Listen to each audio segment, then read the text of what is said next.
Hey everyone! Today we are jumping into an amazing story about a project that completely changed America. It's a story all about hard work, an incredible race, and connecting a whole country. So let's get right into it. Okay, so I want you to imagine this. It's a long, long time ago, and you want to travel across the United States. There are no cars, no planes. The journey was so slow and really, really hard. Just to get from the East Coast to California in a wagon could take 6 whole months. Now check this out. This shows the unbelievable change that was coming.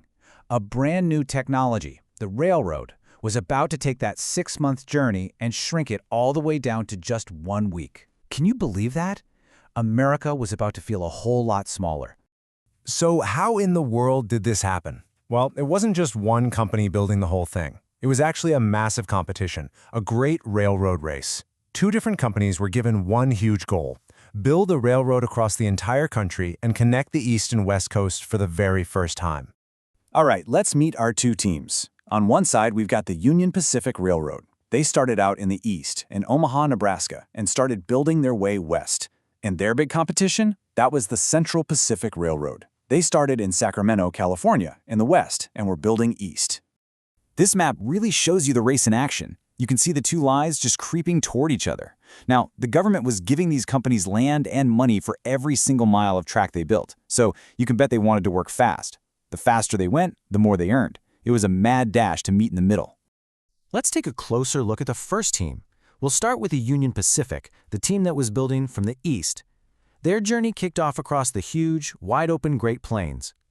So who were the people actually doing all this backbreaking work? Well, the Union Pacific team was a real mix of different people. Thousands of immigrants came all the way from Ireland to America for this job. They worked alongside soldiers who had just finished fighting in the Civil War, and also freed slaves who were looking for work and a new beginning. Their job sounds simple enough, right? Lay down mile after mile of these heavy iron tracks. And at first, yeah, the land was pretty flat, so the work went really fast. But even on flat land, these workers faced some really serious challenges every single day. You know, the biggest challenge was that the railroad was being built right through lands that had been home to Native American tribes for centuries. The tribes saw this iron horse, as they called it, as a huge threat to their land and their way of life, and, well, that led to conflict. On top of that, it was tough just to find enough wood for the railroad ties or even enough water for the steam engines out on the huge plains. Okay, now let's switch gears and look at the other team, the Central Pacific, starting from the west.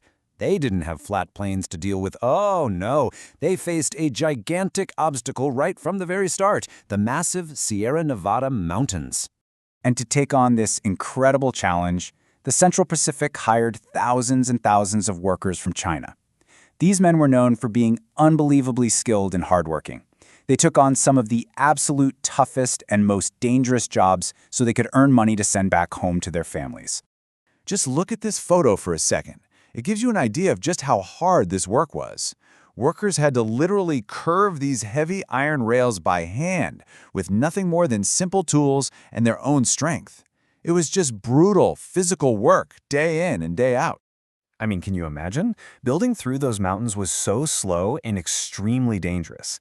They had to cut paths through solid granite rock, and to do that, workers used really unstable explosives to blast tunnels through the mountainside, risking their lives with every single explosion. But these workers were absolutely amazing. There's this famous story. To prove how fast they could work, the Central Pacific team made a $10,000 bet with the Union Pacific. The challenge? See who could lay the most track in one day. Well, the Chinese and Irish workers on the Central Pacific team laid an incredible 10 miles of track in just 12 hours. It's a record that's never been broken. And yeah, they won the bet. So, after 7 long years of blasting through mountains and racing across plains, the 2 teams were finally getting close. The finish line was in sight. It was time for the East to finally meet the West. So, after all that effort, all that sweat, from thousands of workers stretching over 1,000 miles, where did the 2 tracks finally come together? They met at a pretty remote spot, right in the middle of the country, Promontory, Utah. And here it is. This is the famous photo from that incredible day, May 10, 1869. You've got officials, workers, and soldiers all gathered around as a final, special, golden spike was driven into the track. In this one moment, the two railroads became one, and America was finally connected by rail from coast to coast. And you know, even though you often don't see them in the famous photos, everyone at the time recognized how important the Chinese workers were. A leader of the Central Pacific even said that the railroad was finished early because of the hard work of the Chinese laborers. Their dedication really did make the impossible possible. So when it was all said and done, what did they achieve? In just a few years, these thousands of workers had laid over 1,500 miles of track. They literally changed the face of the country forever.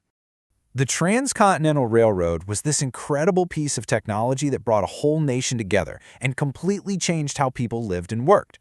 And it really makes you think, doesn't it? What are the things that connect our world today?